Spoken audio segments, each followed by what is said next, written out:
Hey Escambia County, and welcome to another Byte of Tech with the Student Data Systems team. Today we're going to show you how to run a report in Focus to identify which students are missing final grades for the current marking period. So let's jump right in. Once logged into Focus, you are going to navigate to the Grades menu and then select Missing Final Grades under Reports. From the search screen, you can choose to run the report for all students that have missing final grades, or you can view a specific student.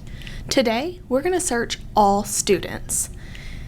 To do this, I'm going to make sure I'm on the correct marking period, and then click Search. In just a few steps, I'm able to run a report and get a list of students who are missing final grades. I can see the course name, the teacher, course number, and other fields. It's important to note that students may show up on this report multiple times. However, they'll only be listed once for each course that they're missing a final grade for. Another great feature is the ability to customize columns.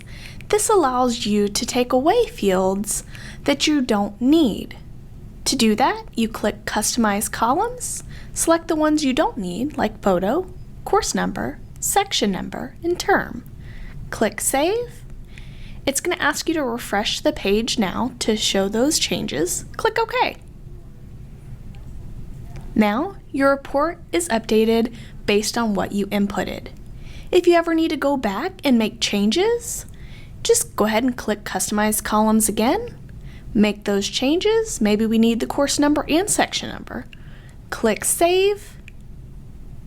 Refresh that page. And now you've adjusted that report. Thank you for watching our Byte of Tech Admin User Series to review how to run the Missing Final Grades report in Focus. Please be sure to subscribe to our channel to be alerted when new content is released, and check out the recommended videos listed on the side. If you have suggestions for new content that you would like to see, check out the links in the description below to send us your feedback.